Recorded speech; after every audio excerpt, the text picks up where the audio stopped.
Olá, eu sou o Prof. Giba e hoje nós vamos trabalhar nessa aula, aliás, começar a trabalhar, porque não vai ser só uma aula, né? Bastante coisa. Vamos começar a trabalhar, pessoal, as noções gerais da propriedade.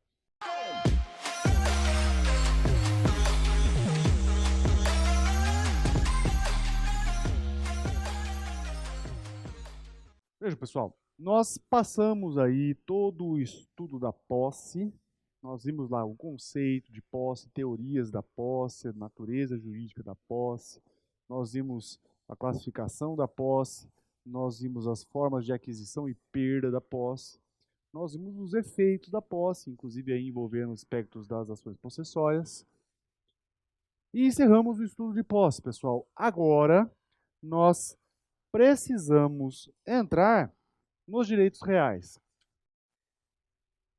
Então agora, pessoal, nós vamos começar a estudar, né, encerrado o estudo de posse, nós vamos agora passar a estudar os direitos reais que estão lá no artigo 1225 do Código. E, logicamente, pessoal, que o primeiro desses direitos reais aí é exatamente a propriedade. Que é, na verdade, pessoal, o mais importante direito real que nós temos. Ele abrange aí a coisa em praticamente todos os seus aspectos e é exatamente na propriedade que vão se fundar todos os demais direitos reais que estão lá no artigo 1225. Então veja, pessoal, que o estudo da propriedade é a parte mais importante do estudo do direito das coisas. E a gente passa, na verdade, pessoal, muitas e muitas aulas estudando propriedade. Para vocês terem uma noção, pessoal, o estudo de propriedade já começa agora, com as noções gerais da propriedade, e só vai terminar quando nós estudarmos propriedade resolúvel e fiduciária. Então veja, pessoal, olha o tanto de coisa que nós temos, né? Por esse caminho todo a gente vai passar pelos meios de aquisição da propriedade, meios de se perder a propriedade, direitos de vizinhança, condomínio geral, condomínio de edilício, condomínio de lotes, multipropriedade, né? E aí chegar ali na questão propriedade resolúvel e da propriedade fiduciária. Então é bastante coisa, pessoal, bastante coisa. Vamos lá, então. Começando pelo conceito de propriedade. Vamos ao conceito. Veja, pessoal, o que é a propriedade para o direito? O que é a propriedade para o direito? Na verdade, pessoal, o conceito de propriedade, a gente gosta de colocá-lo como a forma representativa do que a propriedade é. Na verdade, pessoal, a gente pode falar que a propriedade é, na verdade, um poder, conjunto de poderes, na verdade, que a pessoa exerce sobre a coisa.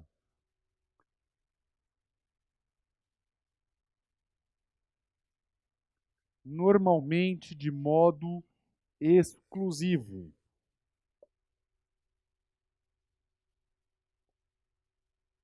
E, normalmente, também contra todos. E que vai envolver aí direito de usar, de fruir, de dispor e de reivindicar a coisa com quem a detenha de forma injusta, de forma ilegítima. Então veja, pessoal, esqueci de um outro detalhe aqui. Tudo isso de modo perpétuo. Então veja, pessoal, que a gente pode dizer que genericamente a propriedade é um poder sobre a coisa, em que ele exerce de modo exclusivo e perpétuo contra todos, abrangendo o direito de usar essa coisa, de fruir, de dispor e de reivindicar essa coisa contra quem a detenha injustamente, ou possua ou detenha injustamente. Esse conceito, pessoal, está presente exatamente lá no artigo 1228 do Código, que fala o seguinte: o proprietário tem a faculdade de usar, gozar e dispor da coisa e o direito de reavê-la do poder de quem quer que injustamente a possua ou detenha. Então veja, pessoal, que dentro dessa ideia do artigo 1228, a propriedade é direito real por excelência. É direito real por excelência. Eu costumo dizer, pessoal, que a propriedade ela é o sol, pessoal. E em volta dela orbitam todos os demais direitos reais, o usufruto, o uso, a servidão, a habitação, a hipoteca, o penhor, a anticrese, a superfície, a laje. Veja, pessoal, que todos os demais direitos reais derivam da propriedade. Então, é sem dúvida nenhuma o mais importante direito que nós temos. Aliás, pessoal, é o mais importante direito subjetivo que nós temos, um dos mais importantes direitos subjetivos que nós temos na sociedade. E esse direito, pessoal, a importância desse direito vem aí desde muito tempo. Por quê, pessoal? Compreendido essa ideia, essa importância, essa questão do direito à propriedade como um direito subjetivo mais antigo que nós temos, a gente vai entender melhor isso, pessoal, quando nós falamos da natureza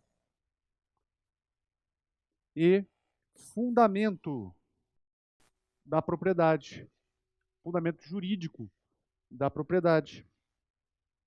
Veja, pessoal, que existem várias teorias, né? A doutrina normalmente destaca 4 teorias: teoria da ocupação, teoria da lei, teoria da especificação e teoria da natureza humana, né? Vamos centrar só na teoria da natureza humana, que é a teoria que nos interessa, pessoal. Pela teoria da natureza humana, a propriedade ela é reconhecida pelo direito porque ela faz parte da própria natureza humana, né, da pessoa. Então vejam que pela teoria da natureza humana, a propriedade ela se liga à pessoa em razão da sua própria natureza. Por quê, pessoal? Porque na verdade essa teoria ela vai falar o seguinte, ó, está na essência humana, a condição da própria existência humana, a aquisição de propriedades. O homem precisa adquirir propriedades, porque isso completa ele. E é interessante, pessoal, porque a gente gosta de representar essa situação trazendo a ideia de um bebê, de uma criança, que não tem a mínima noção do que é propriedade. Então, a criança lá com seus 1 ano e meio, 2 anos. E o que acontece, pessoal? Essa criança, quando você dá a ela um brinquedo e depois tenta pegar de volta, normalmente ela não aceita. Por quê, pessoal? Porque mesmo o pai ou a mãe não falando para ela que aquilo é dela, ou ela tendo a noção da propriedade em si, o seu interior, o seu subjetivo compreende que aquilo, a partir do momento que está com ela, é dela. E ninguém mais pode mexer. Ninguém mais pode pegar. Tem criança, pessoal, que isso é tão intrínseco na natureza dela, que se você mexe nas coisas dela, ela fica brava, ela começa a chorar, ela fica irritada. E isso não é o fato da criança ser mimada ou não. Isso, na verdade, é próprio da natureza dela, da própria natureza da criança. Conheço crianças aí que não são mimadas, mas que têm essa noção, esse senso de propriedade muito arraigado na natureza dela. E sem ninguém ter falado para ela nada. Então veja, pessoal, que isso está na essência, pessoal. A natureza humana está na própria essência da propriedade. Isso é importante, pessoal, porque a partir do momento que a essência da propriedade está na natureza humana, a condição de existência da propriedade está na natureza humana. E isso, pessoal, professor, mas é assim no Brasil? Sim. Como assim, professor? Simples. Artigo 5º, inciso 22. Trabalha o direito de propriedade. É garantido o direito de propriedade. Fala o artigo 5º, inciso 22 da Constituição. E coloca a propriedade, na verdade, pessoal, como um direito fundamental. Para a nossa Constituição, a propriedade é um direito fundamental. Então vamos ver, mas professor, se é direito fundamental, o que tem a ver com a teoria da natureza humana? Simples, pessoal. Vamos ao conceito de direito fundamental. O que é um direito fundamental? Direito fundamental, pessoal, são aqueles conjuntos de direitos que são intrinsecamente ligados à natureza humana, que representam mínimos, condições mínimas que todo ser humano deve ter garantido. Quando nós falamos pura e simplesmente esse conceito, nós estamos falando de direitos humanos no plano internacional. A partir do momento que essas condições e direitos mínimos da natureza do ser humano estão garantidos na Constituição de modo formal ou material, explícito ou implicitamente, nós estamos falando de direitos fundamentais. Então, pessoal, a partir do momento que a propriedade está lá no artigo 5º, que é exatamente um monumento de garantias fundamentais individuais, nós estamos colocando a propriedade como um direito fundamental. E, portanto, a propriedade faz parte da noção mínima de existência humana. Daquele mínimo que todo ser humano deve ter garantido. Natureza humana. Certo, senhores? Ok? Logicamente, pessoal, que nós não estamos falando que, como direito fundamental, a propriedade é um direito absoluto, porque não é. Nós vamos ver aí, na sequência dos nossos estudos sobre propriedade, que a propriedade hoje ela sofre aí uma série de limitações que devem ser aí devidamente observados, né? Sob pena aí de nós temos aí o uso abusivo da propriedade, como nós vamos ver, e o que é vetado aí pelo direito, né? Então, hoje, o direito de propriedade não é absoluto, né? Ele é limitado. Aliás, hoje, nenhum direito fundamental é absoluto. Todo direito fundamental, quando colocado em conflito com outro direito fundamental, ele pode ser limitado. Beleza, pessoal? Diante disso tudo que nós falamos para vocês, quais são as características da propriedade? Então, veja, pessoal, quais são as características da propriedade? Na verdade, nós podemos mencionar aí três características. Três características da propriedade. Primeiro, é exclusivo. O que significa isso, pessoal? Quando nós falamos de que uma propriedade ela é exclusiva, significa dizer que ela não admite sobreposição de direitos de propriedade. O que significa isso, pessoal? Não admite sobreposição de direitos de propriedade. Uma mesma coisa, não posso ter duas pessoas como proprietários da mesma coisa exatamente. Professor, mas e lá no condomínio em geral? Não, mas a pessoa não tem a propriedade exatamente da mesma coisa. Ela tem frações ideais sobre a coisa. Então, se uma coisa pertence a duas pessoas, cada um tem 50%. Então, não fere a exclusividade. Ambos são exclusivos nesses 50%. Quando a gente fala de sobreposição de direitos, pessoal, é quando nós temos exatamente a mesma propriedade sobre a mesma coisa. Isso acontece muito em algumas regiões, principalmente em áreas agrárias, pessoal. O que acontece? Nós temos lá uma matrícula, matrícula A, com essa área aqui. O certo, pessoal, era a matrícula B estar aqui. numa situação perfeita, era exatamente isso que deveria acontecer. Mas na prática, pessoal, não é isso que acontece.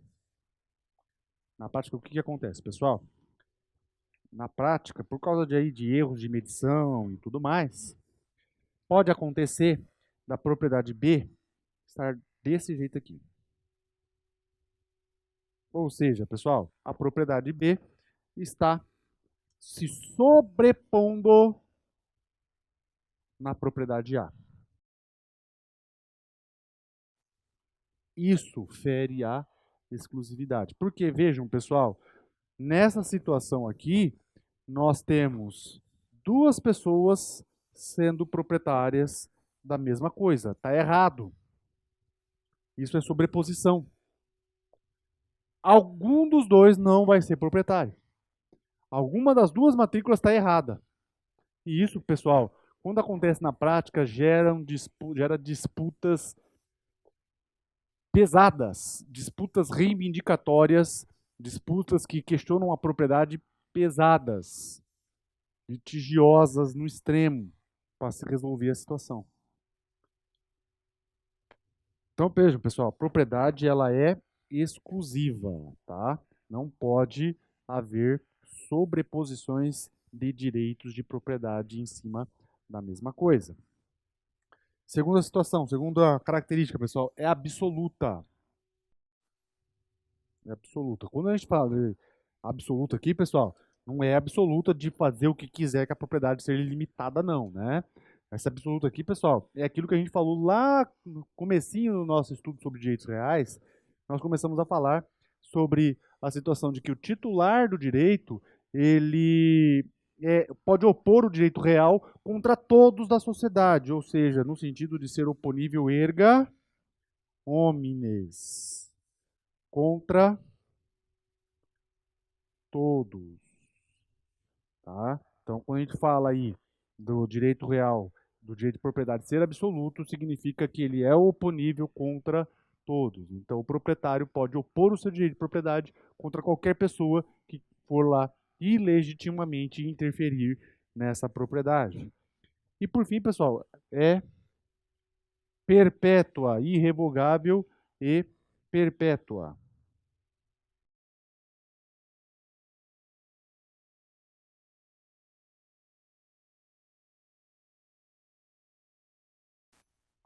A propriedade, pessoal, ela se prolonga no tempo indefinidamente. Não tem prazo de validade, como, por exemplo, uma obrigação, uma manifestação de vontade.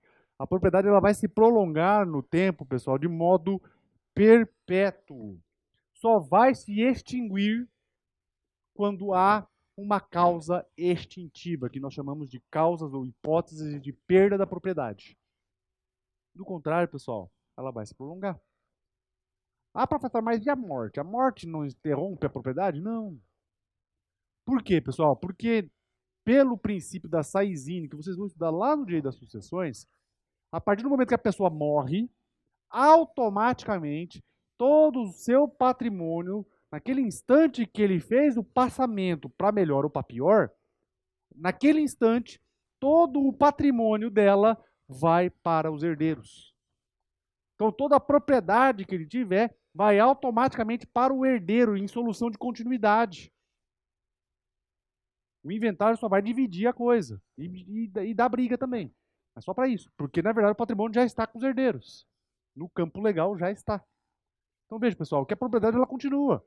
A não ser que haja uma causa que vai extinguir esse direito, como a desapropriação, por exemplo, do contrário, ela vai continuar. Nós temos uma hipótese de exceção aqui,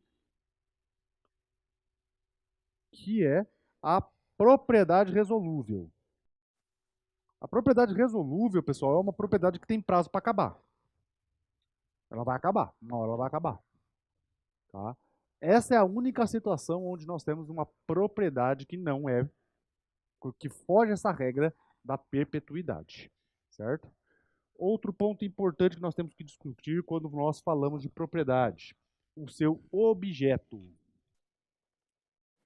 Então vamos lá, pessoal. Objeto da propriedade. A gente já estudou o objeto da posse, né? Nós vimos lá no objeto da posse que a posse só se dá em coisas, né? Bens materiais. Essa é a regra A doutrina majoritária entende que posse só se dá em coisas materiais.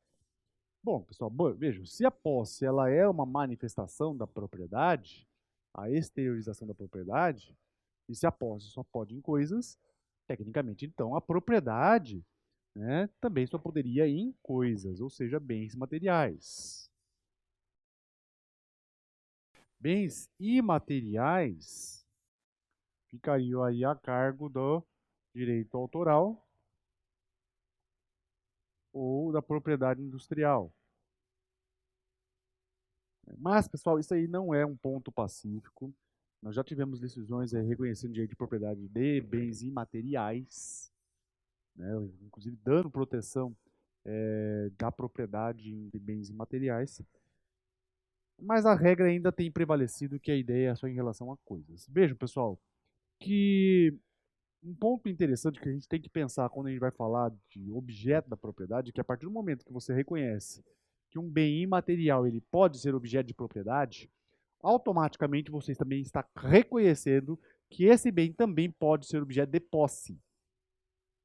E aí, então você vai poder dar a esse bem proteção possessória. Então veja, pessoal, que a mudança no conceito de objeto da propriedade vai trazer implicações para o conceito de objeto na posse. Então isso aí é um assunto, é uma ideia que está intrinsecamente ligada, não tem como escapar. Tá? Um outro ponto importante que a gente tem que destacar, pessoal, é que a modernidade, né, o mundo moderno tem trazido coisas novas, feito surgir coisas novas, principalmente no campo digital e no campo de energias. E aí o que acontece, pessoal? Muita coisa no campo digital não enquadra no direito autoral e na propriedade industrial. Muita coisa no campo de energia não se enquadra no direito autoral nem na propriedade industrial. É aí que tem surgido uma corrente, pessoal, que tem defendido a ideia de que a propriedade também abrange bens imateriais quando não protegidos pelo direito autoral e pela propriedade industrial. Por exemplo, energia elétrica. A energia elétrica não é protegida aqui, é um bem imaterial. Posso proteger pela propriedade? Tem uma corrente que entende que sim. Uma outra situação, pessoal, que está ganhando aí bastante amplitude: Bitcoin. Bitcoin, pessoal, nada mais é do que uma moeda digital e com grande valor econômico. Muito valor econômico. Hoje está sendo aí uma das principais peças de investimento das pessoas, de grandes investidores, pequenos e grandes investidores. Também tem sido aí fonte de muitos golpes. E o que vai proteger o direito em relação ao Bitcoin? Não tem norma, pessoal. Não tem regulamentação. Direito autoral e propriedade industrial não protegem. Para onde que eu vou buscar a proteção? Propriedade. E não é um bem físico. É um bem material. Então veja, pessoal, o conceito de coisa para, o conceito de bem para, de objeto para a propriedade está evoluindo. Né? Aquele conceito estático que a gente tinha no passado, que só protegia bens materiais, hoje já é um pouco questionável. Tá? Beleza. Compreendido isso, pessoal, vamos para os elementos da propriedade.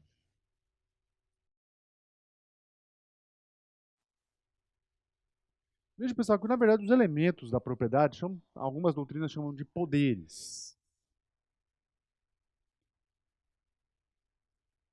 Né? Estão lá no próprio artigo 1228 que a gente acabou de ver. Né? E basicamente, alguns doutrinadores colocam como 3, outros colocam como 4, nós preferimos a ideia dos 4. Então são 4 poderes ou elementos que compõem aí a propriedade. Primeiro, direito de uso, que é o ius utendi, direito de fazer a coisa te servir. Fazer a coisa servir o proprietário. Direito de uso, fazer a coisa servir o proprietário. Como assim, professor? Simples, a coisa vai te servir. Então vejam, se você tem um imóvel residencial, como que o imóvel residencial serve o seu proprietário? De duas formas. Ou o proprietário mora nele, ou ele cede para outra pessoa morar. Ele está se servindo do imóvel. Como que o imóvel comercial atende o seu proprietário? Proporcionando a ele o trabalho. Então você está fazendo a coisa te servir. Cuidado, pessoal, que primeiro detalhe, o direito de uso não significa o direito de extrair frutos. Primeiro detalhe, tá? Segundo detalhe que a gente tem que observar aqui, pessoal, o direito de uso envolve tanto o uso e o não uso. Se eu não quero usar a coisa, todo direito meu. Logicamente, pessoal, que quando se trata de bens imóveis, isso pode trazer consequências, como a gente vai estudar mais para frente. Mas eu tenho direito de não usar. Eu tenho lá meu carro, gasolina tá cara. Ele gasta aquela coisa, né? Bebe mais que eu. Eu vou deixar ele parar na garagem. Só vou usar nos momentos necessários. Senão eu vou andar a pé ou de bicicleta. Né? Afinal de contas, o salário do professor não é tão bom assim.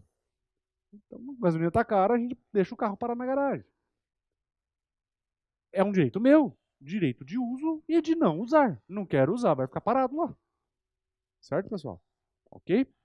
Segundo, direito de fruir, que é o ius fruendi, ou direito de gozar. Fazer a coisa produzir frutos.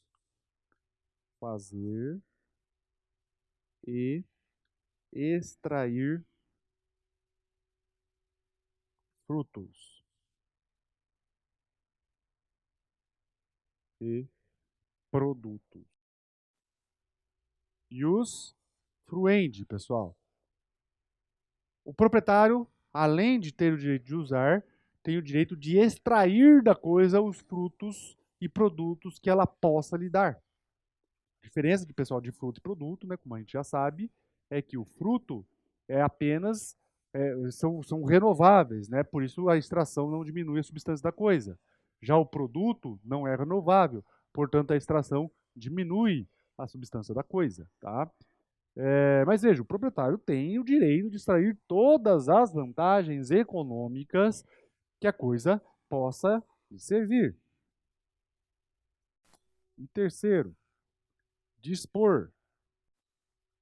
O dispor aqui, pessoal, é fazer o que quiser com a coisa. Logicamente, respeitando os limites. Então, na verdade, pessoal, quando nós temos o direito de dispor, o proprietário ele pode vender, ele pode doar, ele pode consumir, ele pode gravar de ônus real, ele pode ceder onerosamente, ele pode ceder gratuitamente, ele pode fazer aquilo que ele bem entender, desde que respeitado os limites. Respeitando os limites, ele pode fazer aquilo que ele bem entender. Quando a gente fala do direito de dispor, pessoal, é importante sempre a gente lembrar que esse direito de dispor, na verdade, no passado, ele era chamado de ius abutendi, que era exatamente isso, o direito de abusar da coisa.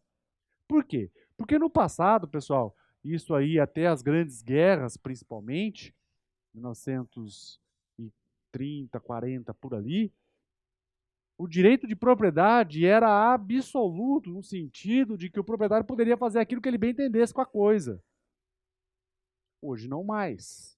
Após as grandes guerras, principalmente de 1960 para cá, socialização do direito, função social do direito, veio a função social da propriedade. Então o nosso proprietário já não pode mais fazer aquilo que ele bem entender com a coisa. Tá? Tem aí uns limites que a gente, inclusive, vai estudar na nossa próxima videoaula. E por fim, pessoal, o direito de reivindicar. Veja, pessoal, é reivindicar, tá? Não é reivindicar, não. A gente gosta de destacar isso por quê? Porque muitas vezes na prática, pessoal, a gente vê, inclusive em petições, confundindo reintegração, aí a pessoa escreve lá, né, na prova, ou na petição, reintegração, e na reivindicatória, pessoal, a pessoa escreve, em vez de escrever reivindicatória, escreve reivindicatória. Não, tá, pessoal? Então, ó, é um cuidado que é necessário aqui com o português, tá? Reintegração e reivindicatória, tá? Então, poder de reivindicar, tá?